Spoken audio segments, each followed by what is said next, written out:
All right, we're back here in the Vactorverse with my good friend Mr. William Goodman, who you've seen before in the Vactorverse, but I wanted to get him on specifically on this episode because he had some hot takes on Twitter after he saw The Flash. Mr. William Goodman, first of all, welcome back to the Vactorverse, my friend.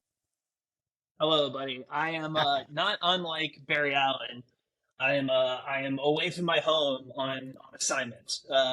So we spent some time working through some technical difficulties to bring this episode to you all today. But we're here, and it is time for me to earn my Hater of the Year award because no, I don't want to be. I don't want to be disrespectful to people who legitimately enjoyed The Flash, but I cannot say that I enjoyed my time watching this movie.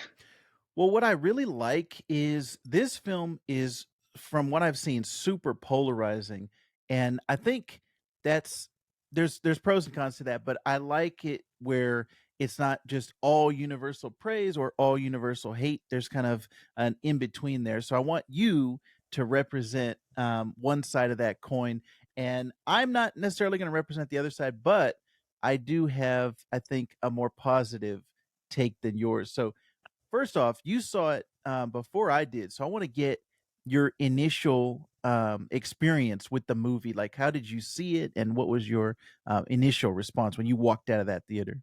So wait, do we want to give a quick summary of the movie to folks who are maybe, I don't Oh know, see this yes, in their YouTube algorithm and maybe yes. are inclined to click on it? So The Flash is directed by Andy Muschietti of It fame, written by Laura Hobson, and it is kind of it's the last movie, kind of pending Aquaman and the Lost Kingdom this fall, of the Snyderverse in this phase of the DC Extended Universe, and focuses on Barry Allen, played by Ezra Miller, who decides to travel back in time in order to save his mother from being murdered, the kind of inciting heroic incident of his childhood, for which his father was wrongfully accused of doing, and by doing so creates a world without metahumans. And that is kind of the basic structure of the movie. Now, it's far more complicated than that because there are a bunch of wrinkles, most of which you have probably seen in the movie's marketing, which I think we'll probably touch on that a little bit. But that is the basic premise: is that Barry goes back in time and resets the universe in the process. It's loosely inspired by the 2011 Flashpoint comic series written by Jeff Johns, drawn by Andy Kubert, which was kind of a way to completely reimagine, reset the DCU comic book universe for a period of time before that was eventually walked back to incorporate a speed pun here already, the first of many perhaps. And but this was a seminal Flash event in the comic books, and so for this movie, that is the source text which they used for kind of the overall inspiration of the movie. That being said, before I dive in, Justin, I'm really curious to hear what about this worked for you, because I saw your Instagram video review. I think you put up on your stories. We didn't think it was bad, but you didn't think it was great either. So I think we should maybe start this off on a more positive note before I kind of break down some of my real frustrations with this. Yeah, so what I was saying in my early review is I had flashes of brilliance, and those flashes to me were the fun elements of it. And that's specifically going opposed to all the Snyderverse, like the dark, grim, and gritty DC movies. That's what I loved about Shazam, I think, so much before this. It was a lighthearted, like fun. And even in that opening sequence, you get a lot of that humor, a lot of the um like it's setting up. He's at the starting line, the Flash logo's coming up, and then the girls attack Flash, Flash. That break, that comedy break, to me is indicative of the film, the rest of the film, where you have these like serious moments, and then the comedy comes in to break it up. Also, when he cleans up his apartment and then everything falls out, like just there's the setup and then the punchline of all the jokes. So I think the fun and the funny is what I liked about the movie the most. A lot of it was Ezra Miller's take on the character, because you and I both know this is not Barry Allen from the comic books. This is a separate Barry, and I actually would like to ask your opinion on that. Do you like this version of Barry? Did you like him in the previous Snyder movies, or is this too far away from the comics for you? So I think that the Ezra Miller performance, I think, is one of the issues that I have with the Mm. film. So my my issues with the movie, I think, some of which I think we'll have to discuss kind of in the spoiler section of this, and then Hmm. others I Hmm. think I can talk more generally about. I do think a lot of my frustrations come from the fact that this Ezra Miller performance just fundamentally does not work for me. Mm. It's even if you don't bring in the outside baggage that Ezra Miller has, which for those unaware, it's very extensive. There were some grooming allegations. He ostensibly chokeslammed a fan in Europe. Um, there were other more heinous allegations about that they were potentially holding a mother and a child hostage, and that child was around drugs and also maybe a weapon of some sort, if I remember correctly. So the outside influences upon Ezra's performance makes it a little bit more.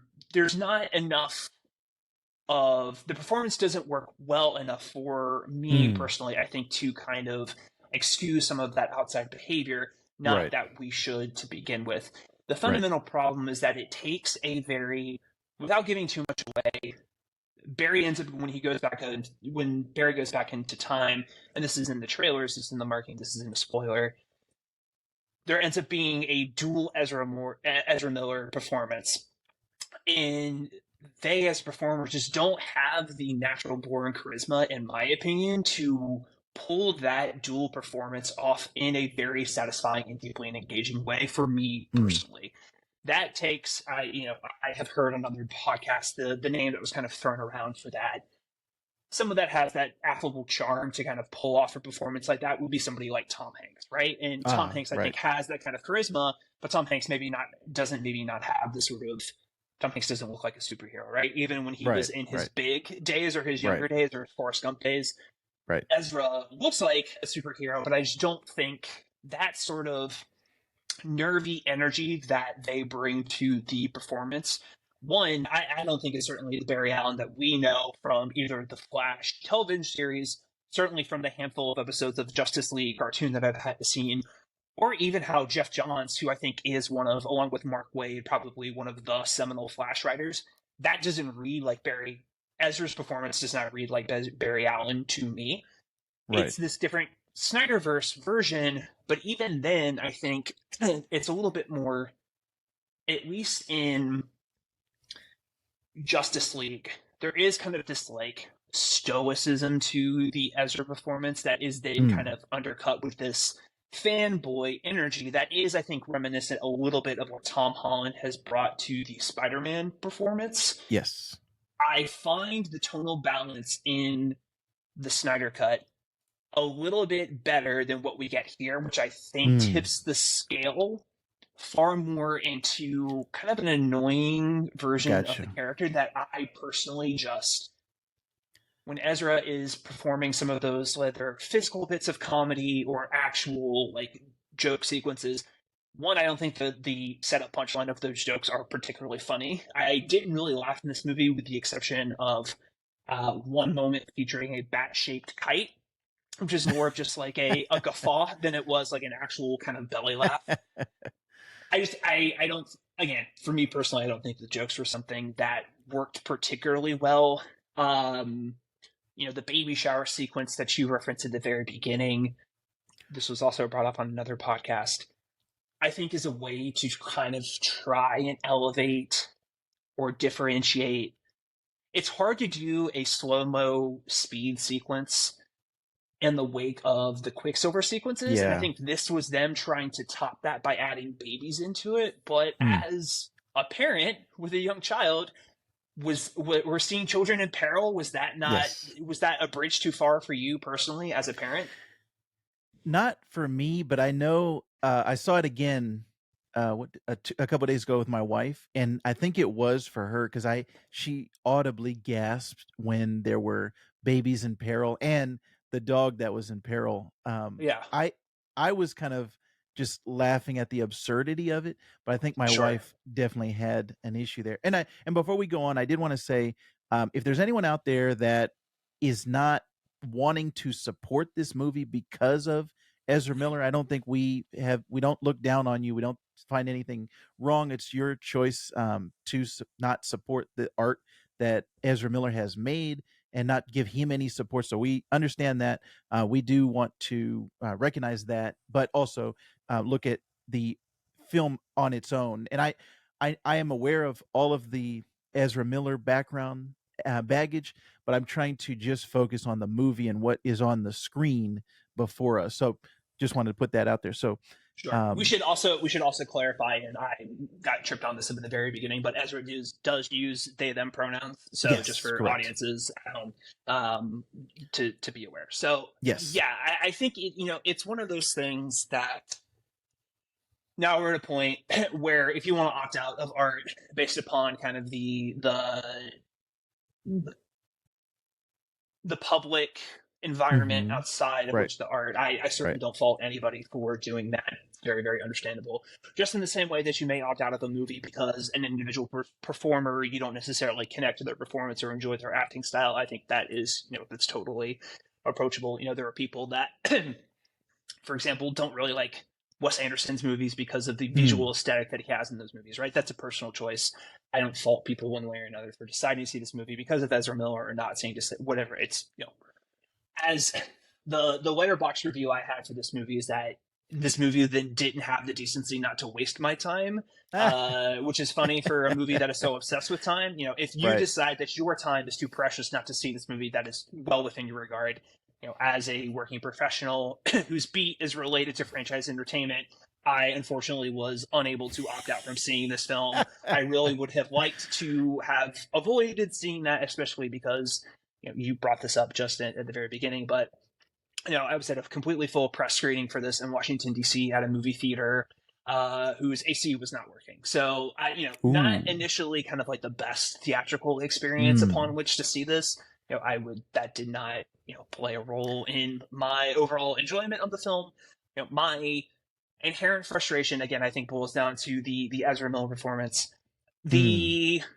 The script I think in the later portion, it, again, relies very heavily on that double Ezra act that I just don't think, Right. again, that they, as a performer, have the gravitas to pull off.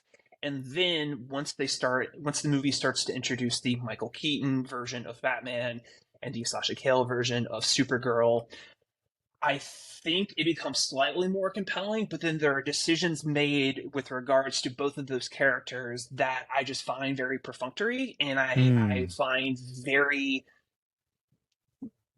I understand on one level, but also just structurally, I don't quite understand why those decisions were made. If we're supposed to invest so much time in caring about those characters and then the fate of those characters unfold the way in which they do, Right. I also don't think that for being, I think, like a pretty important part of the second act, Sasha Cale does not have a ton to do in this movie, and I think Right. is extremely underused. And I don't think she gets to do much outside of playing like a very one note version.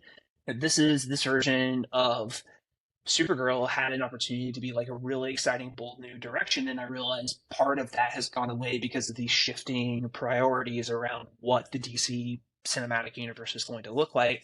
Because of that, this whole movie kind of falls into this very strange, weird, lame duck era of DC Mm. movies where it's like, how are we kind of supposed to care about these movies if we know that they're not going to be relevant moving forward? And I Right. think that the ending doubles down on that in a really Yes. Yep. frustrating way, in a way that I think is kind of insulting if you were really invested in this movie emotionally. Technically, I also have some frustrations. A lot of superhero movies nowadays, I think, are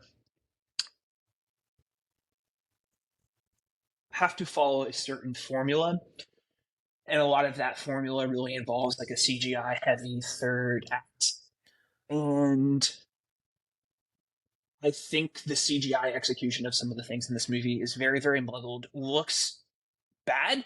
And I know Andy Machete has come out and said that it's supposed to look like that, and I find that very frustrating to hear that. Where it's like, so you wanted your movie to look bad? Like that's to me, that's how those visuals come across, right? Like, and I know Right. that there are CGI superhero movies that are capable of looking good. I think the CGI in Guardians of the Galaxy 3, Rocket Raccoon is an entirely CGI character who looks like a real talking raccoon, right? Right. And I know when you do it, it works well. And then you have something on, and The Flash is not this movie, for example, right? But you look at something like Avatar, and then you look at something like The Flash, and it's like, I don't understand how these two are even playing in the same ballpark. And maybe they're not, right? Maybe you're comparing apples to oranges, but at the end of the day, it's still a fruit. So I Right. think that is some of, so that is And kind of that's where I sit with some of these things. yeah, there's so many interesting things about this movie in the background of this was supposed to be a continuation of Justice League, like a spin-off, and then like you said, continuing the world of that Snyderverse and the DCEU. And I have the same frustrations as you watching it. I was enjoying it and I was trying to put myself into that timeline of what if the Snyderverse was continuing? What if this movie came out 2 years ago when it was supposed to come out? Not even 2 years And ago. This movie was announced in 2014 to come out in 2018. That's and insane. It's been almost a decade since this movie was first announced, and now is just now coming to realization. And this is the form in which it has since arrived in. Like, I cannot imagine what the graphics looked like, what the CGI looked like 2 years ago when this movie right, was technically complete, right? Versus what it right, is now. Like, right, that's where we got to after an extra 2 years of working on this. And I have right, the same frustrations with something like She-Hulk, right? Like She-Hulk was delayed a little bit, and it's like it got delayed, and it still looks like this. Anyway, right. I don't want to And bring other. I want to try and keep it Flash focused yeah, where I can, but well, even like Black Adam, like I have that same frustration of it was announced 10 years ago. It was announced, how long ago? And in my mind, I've been building it up, building it up. First of all, Flash is one of my favorite characters of all time. So going into it, I already had huge expectations. And I enjoyed the Flash version that we got in Justice League and the Snyder cut specifically. But like you said, the build up and then this is what we got, it just felt a little bit like a letdown. Like I said, I was trying to put myself back in the timeline and say, okay, what if this came out a few years ago? But comparing it, this movie has very bad timing. It comes on the heels of, like you said, Guardians 3, but the biggest looming threat over it is Across the Spider Verse. And we just saw that like not too long ago. And if not you even compare like two those, two two weeks ago. yeah. Um, yeah. So I interrupted. I'm sorry. This Oh, this no is also. worries. I'm glad you brought this up. This is also a point that I wanted to compare, kind of slightly touch on comparing these two movies too. But I'll let you finish. I apologize. Yeah. Well, the CG is the big thing. It's like the Across the Spider Verse. Now, number one, that's an animated film, so their focus is on animation. But if you look at the animation in there, which looks revolutionary, and then you go to this Flash, specifically the baby scene, and then once we get into spoilers, some of the other scenes near the end, and it just looks like a cinematic, like a a 2000s, a 2010 video game cutscene is what it looks like to me. And it just I find it hard to believe that they cut Batgirl. They just completely killed Batgirl, and then they just never. I felt like they didn't finish the CG, even though the director is saying otherwise. I feel like they, at some point, they just had to cut it, and they couldn't go back to working on it. I like I said, I don't have anything. I don't know anything specifically, but it just feels like they just didn't have the time and the resources to finish the visual effects. But not only Which the is CG. Oh, go ahead. which is crazy to me because this movie is reportedly cost $220 million to Right, make. right.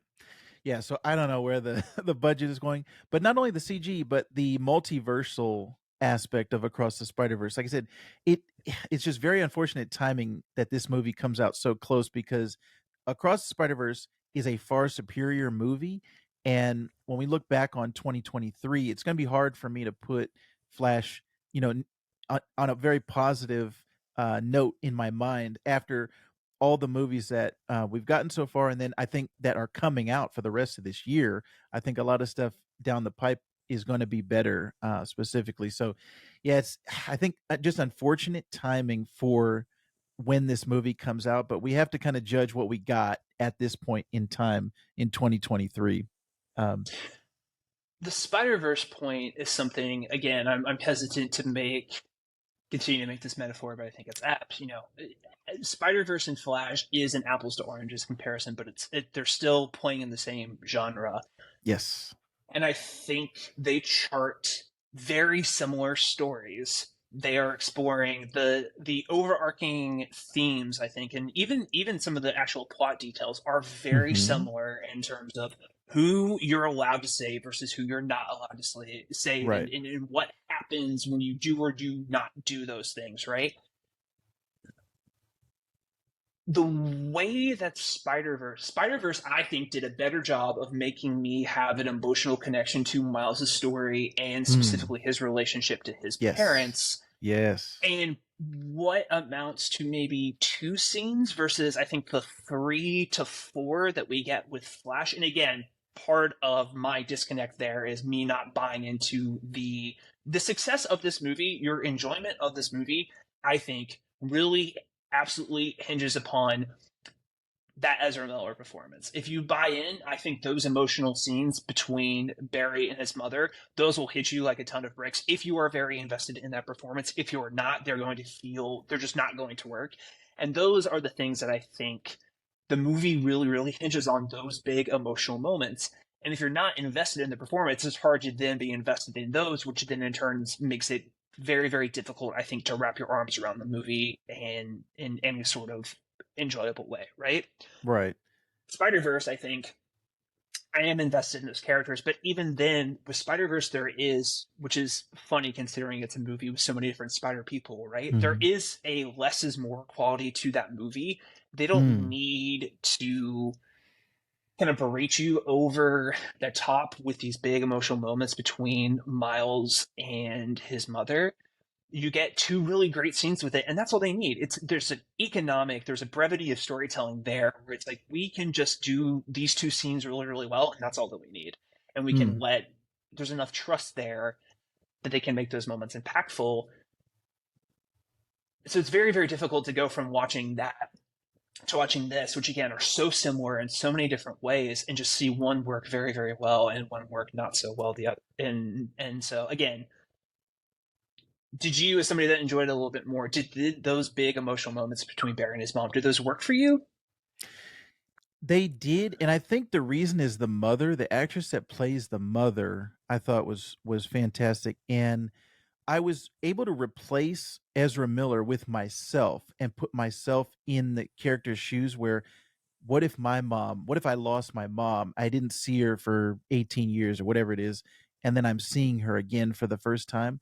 So I had that kind of visceral reaction of, oh man, what if that, and I'm someone who is close to my parents, and that just the loss of the mother in that situation. And I also had my wife next to me who I'm also thinking about these movies differently now as a father and as a parent myself. And so Across the Mm-hmm. Spider-Verse was the same way, where I was looking at Miles as my son Mm-hmm. and wanting to protect him, wanting to take care of him.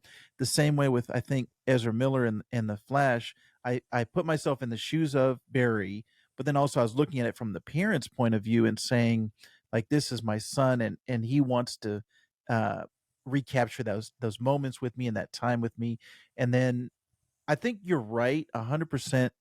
The performance of Ezra Miller is crucial. The other, I would say, maybe like a 60-40.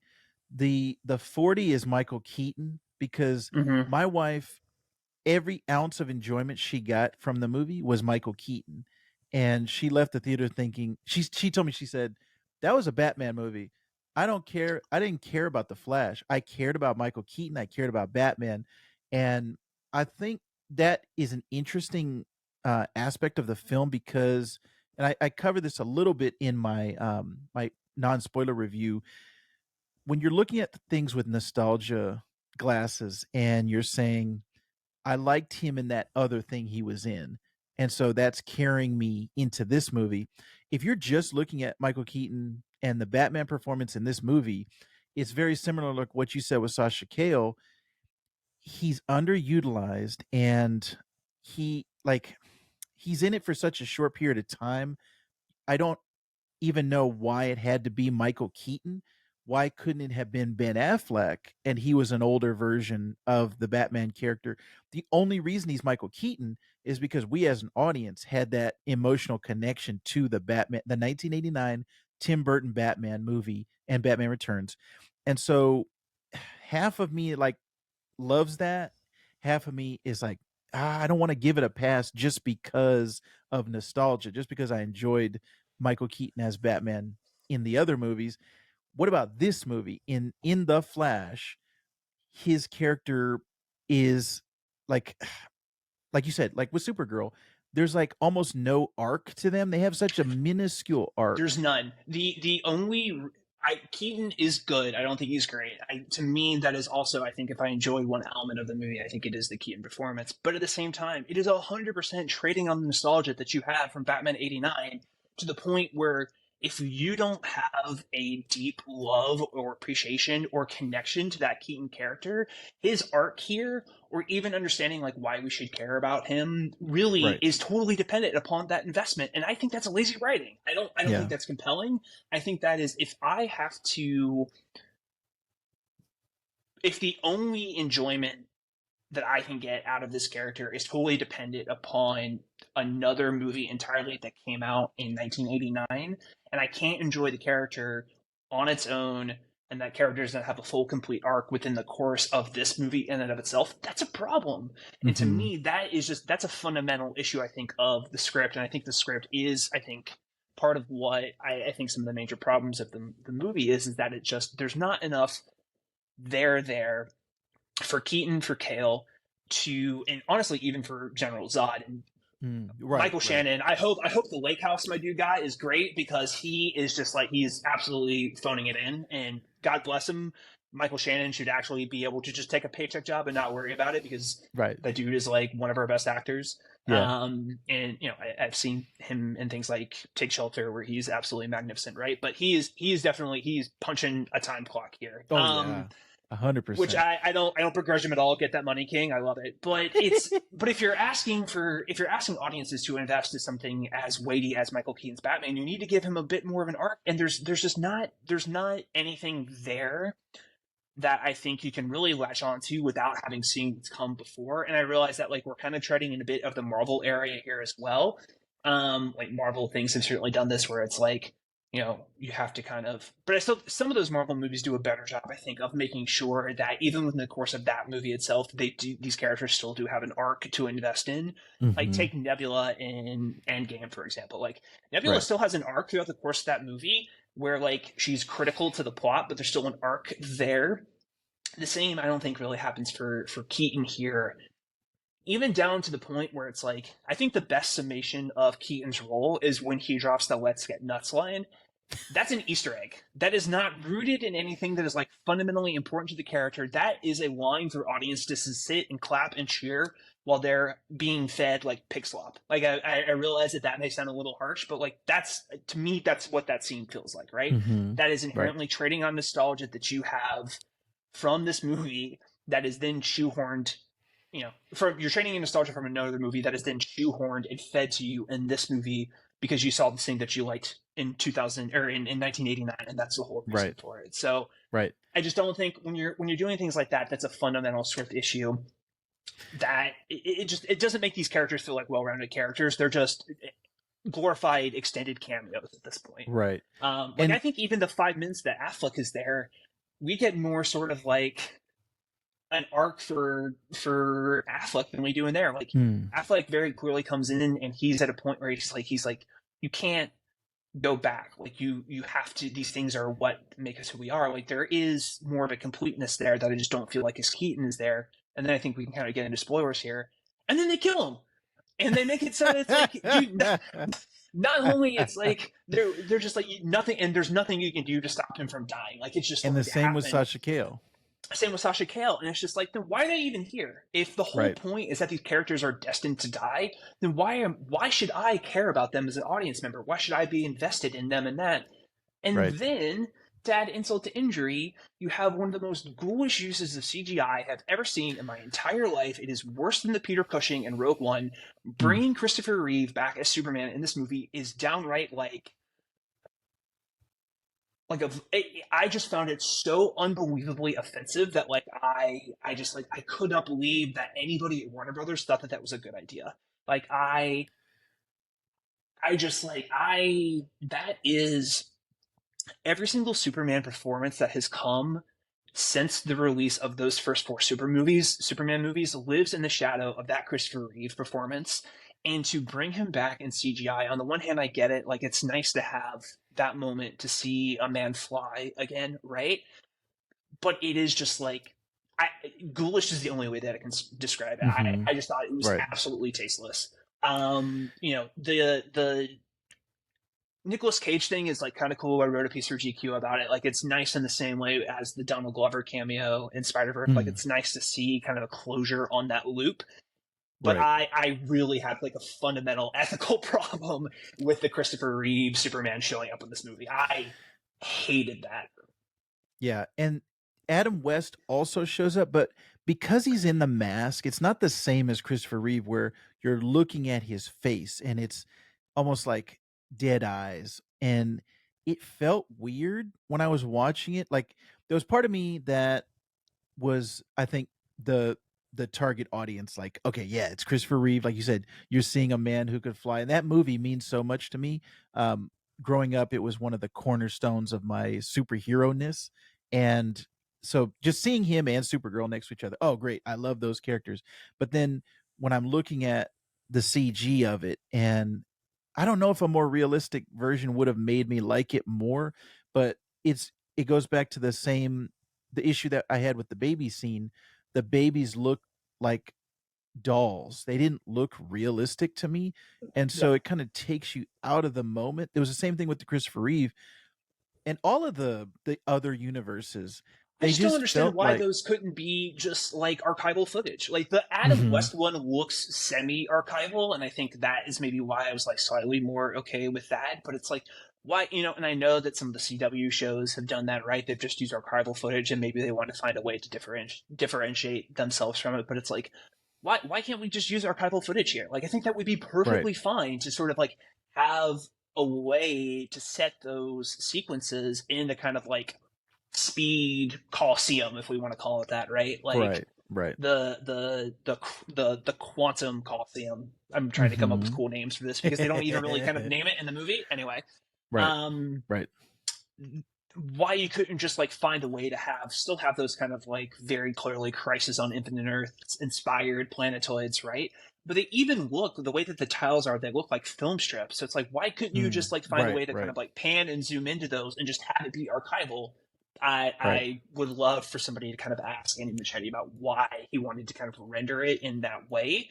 But I would have been so much happier with the use of archival. But to your point, the dead eye behind that Christopher Reeve is just that is such a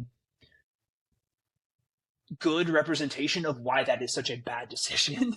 I think it just fundamentally does not work. And then I And think like you said, it's very Peter Cushing Rogue One elements of it. Like you're the that you can tell it's uncanny otherworldly, man. valley. Right. Yes, exactly. Yeah, you can tell it's not of this world, and I get that Superman is quite literally an alien, right? But at the same time, it's that is an actor who has defined this role for me and thousands of other millions of other people around the world for decades upon decades. You can't just, and this ties in, I think, to where I wanted to go with the ending. It's by invoking that, you are then putting your movie on a pedestal with this other thing, and you have to be able to put up or Mm. shut up with that. And if you're going to sort of invoke those things, we're in full on spoilers at this point, but it's so frustrating to me, as if I had been enjoying this movie the way that I read the ending, with Clooney's Batman showing up instead of Ben Affleck's version. Is you're basically saying to me, between that and the combination of the ending between Barry, the post-credit scene.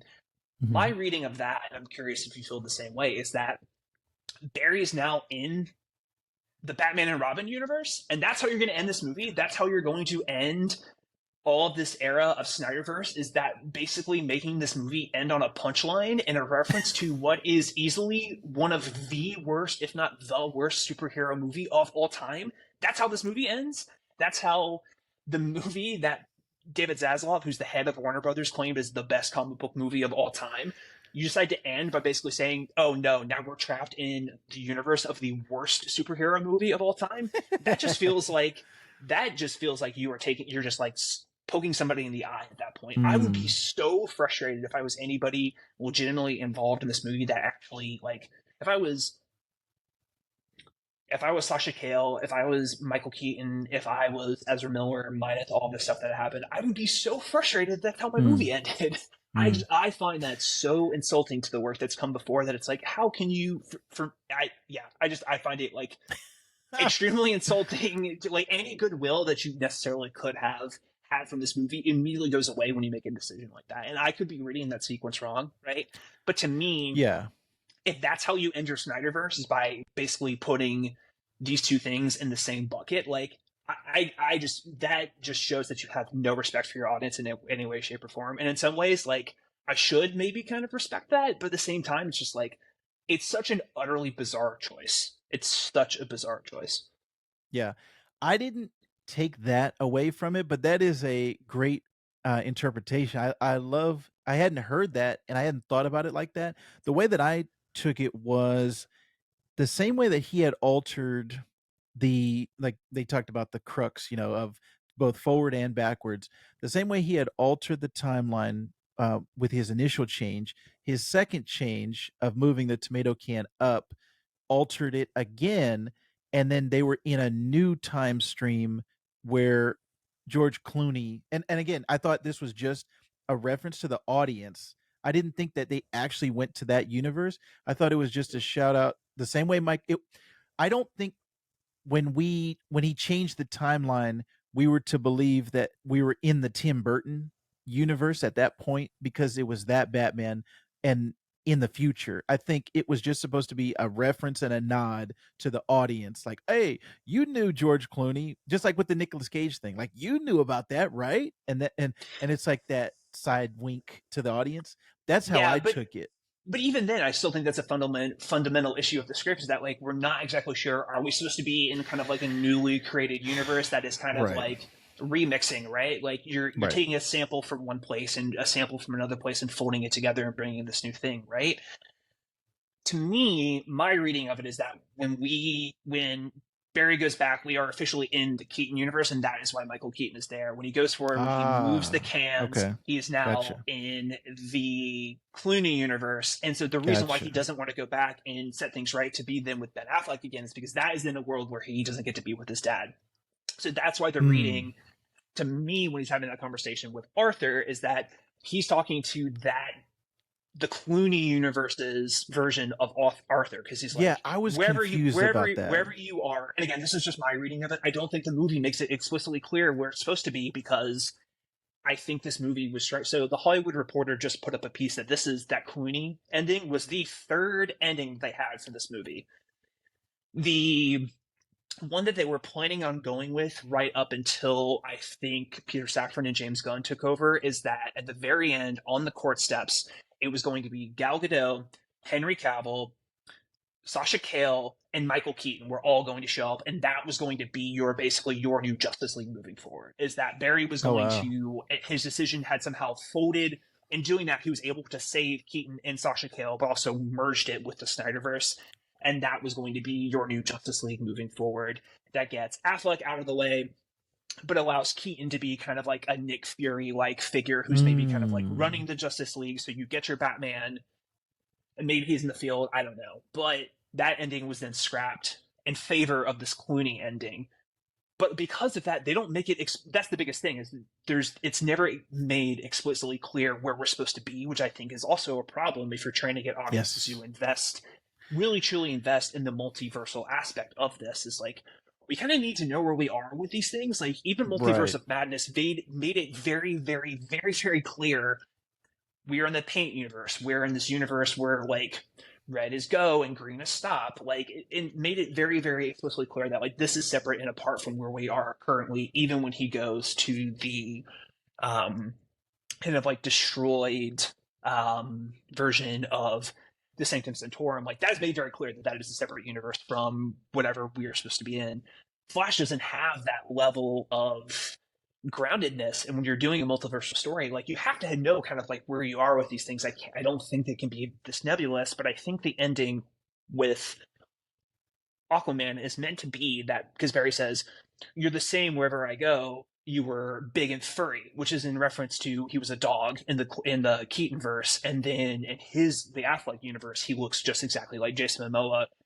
But that conversation they seem to be having to me was Barry meeting this version of Arthur for the first time because he says, I live here. Like he's talking. So to me, the way that Momoa plays that is kind of like they're having kind of that discussion for the first time.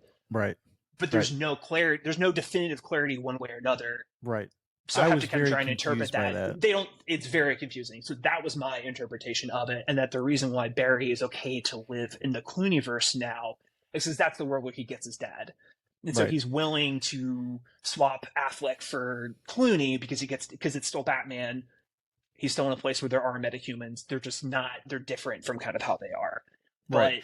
But And Iris is still the same for some reason, which also doesn't make sense. So I don't know. right. And I wish they would have made it more clear, because even that interpretation and that reading of it, if they had made that expressly clear, to me, that would have been like, okay, that ties a bow on the Snyderverse. Like you said, Aquaman 2 still pending, but that ties a bow. We don't need to worry about that anymore. This one, the way that I felt leaving the theater was like, okay, I know, as a viewer, I know that this is not going to continue. But if I was just watching this, I wouldn't know if is the Snyderverse continuing? What's going on? Where are we at after this? It just leaves you kind of in a weird situation. And I didn't even think the joke was that funny. Like normally with it's the shawarma scene. There's a funny scene at the end of the credits, and it's not necessarily setting up anything, but you have a good laugh. Okay, I didn't even think the joke was that funny. Yeah. Of him falling, in the water. Oh, I'm home, and then it just ends. My wife was like, "That was it," and I was like, Yeah. "Yeah, that was it." I think this was the most disappointing post credits scene I've seen in any superhero movie. But yeah, it just the circumstances of this film. That's why I think it's so interesting to talk about this. Is like, what if this had come out, and what if the Snyderverse was continuing, and now we know what's happening with the James Gunn universe, all of this stuff in the background playing into it, and then you throw in the Ezra Miller aspect and not being part of marketing and promotion, and then showing up on the red carpet, and it was like there's just so many weird things about this movie. And the fact that this movie is 2.5 hours long It's was insane. There's very strange. no reason for this movie to be so long as that is. Like, yeah, and yeah, I do think that this is. I do think that the way that the ending and the post credits are structured is that this is meant to be the end of the Snyderverse. When you combine that with some of the comments that James Gunn has since made, he was on Michael Rosenbaum's podcast and mentioned that Blue Beetle is the first DCU character, in that Superman Legacy is the first sort of like soup to nuts entirely constructed for this DCE or DCU movie. So to me, to me that says, and that the based upon the ending that Peter Safran and James Gunn helped construct, which was this Clooney ending, per the Hollywood Reporter story, that is the end of the Snyderverse. That is truly, it is done. Flash marks the end of it.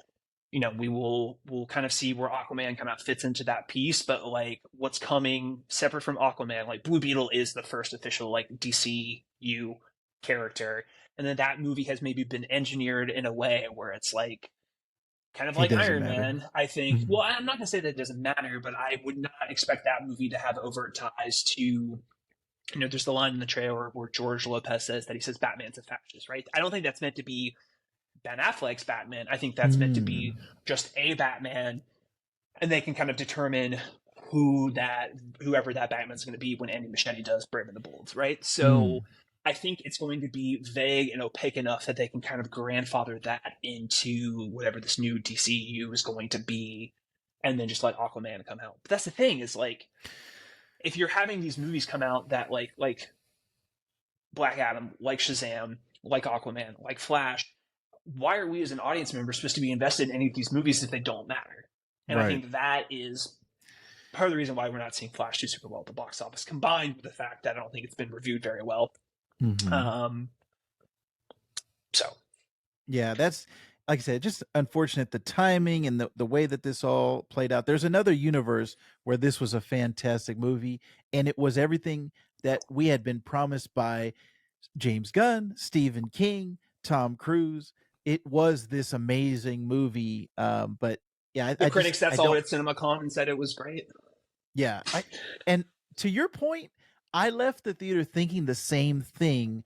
When I saw your tweet after you saw the film, it was kind of like, what were all of those people smoking? Like, when they saw this movie, you would have thought it was the greatest movie of all time, and it just was not that. So I don't know what their version of the film, it couldn't have been that different. Like, we know that the ending didn't have the Clooney ending, so The CinemaCon version apparently cut when you see Clooney's shoes, and it ends with Barry saying "What the fuck," and that is where it ends.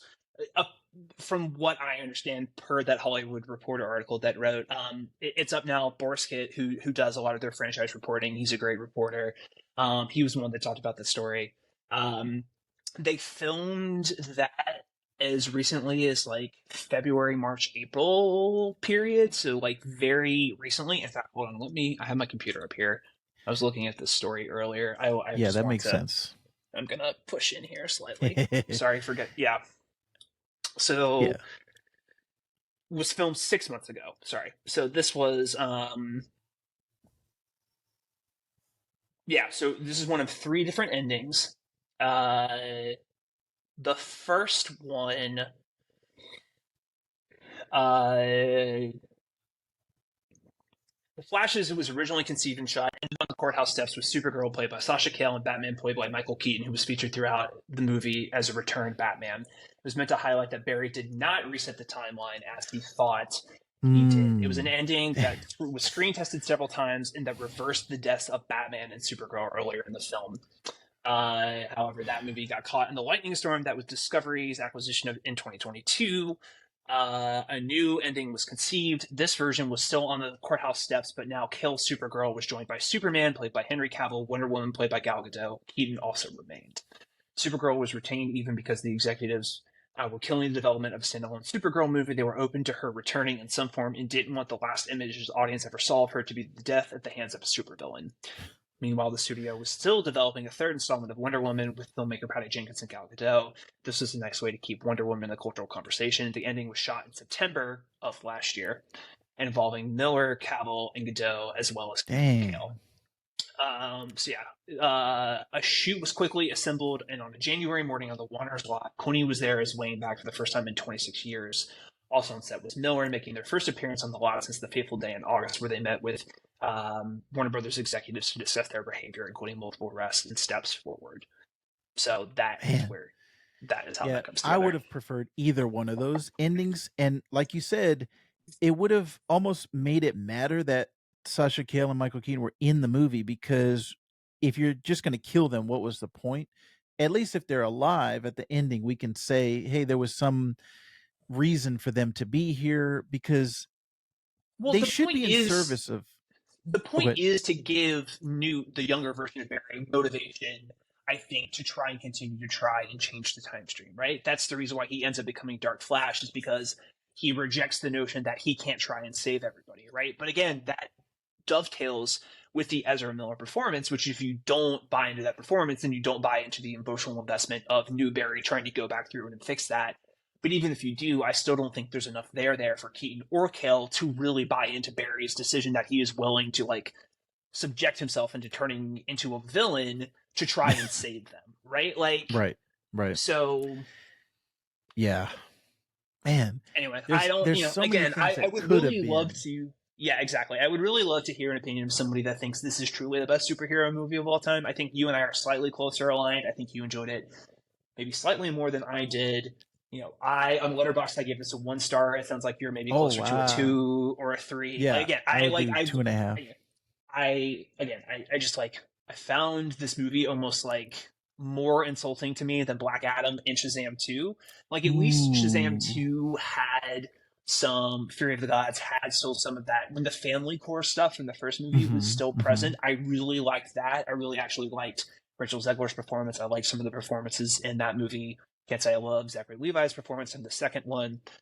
Black Adam, I really liked the what it has to talk about oppression and what happens to people when they feel like they have the foot of Hmm. oppression kind of pushed down on them for too long, and what happens when they have somebody that can finally stand up for them.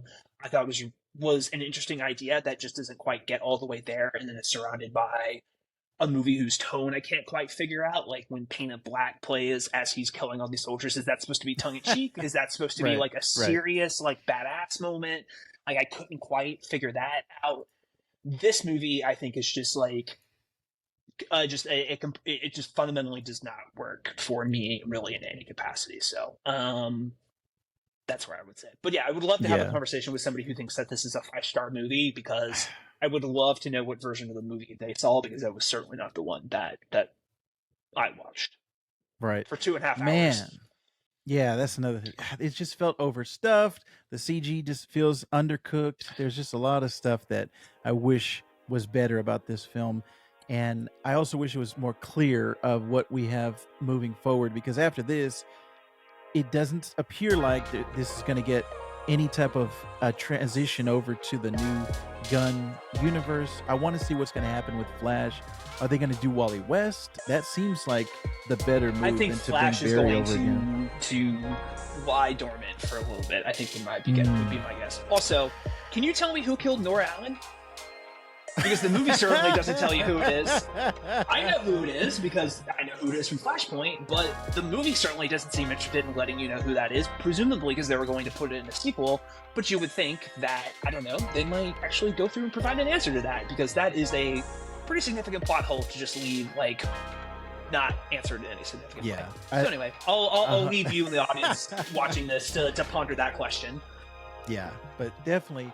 I'm also curious if there's any of those fans out there that Mr. Goodman was alluding to. Leave a comment down below. Let us know if you thought The Flash was the greatest film of all time, or if you kind of agree with our takes. Let us know. I'm interested, and I don't think I'm done talking about The Flash. I'm still very interested to see. I've got some more thoughts, but I want to thank Mr. Goodman for joining me today. As I've always said, every time he joins me, it's always a fantastic talk. He's one of the most articulate and fantastic guests that I've ever had on the show. So I'm always happy when you're able to join us, my friend. And anytime I see the headline by William Goodman, I always click on it. I always make sure that I'm spreading the love, because I love all of the stuff that you're putting out, Mr. Goodman. Thank you very much for joining me today in the Vactorverse. A pleasure and a privilege as always. Maybe the next time we talk. I feel like the last couple of like shows or movies that we've spoken about, I came on and talked about how much I didn't like She-Hulk. I've now come on and spoke about how much I didn't like The Flash. Perhaps if Blue Beetle comes out, or when Blue Beetle comes out and I enjoy that film, I can maybe come back and talk about that. We'll have to find out in August when that movie releases. Yeah, excellent. Well, I'm very happy that you were able to join me, like I said. And despite what Mr. Goodman has said here today, he loves comics, and you should too.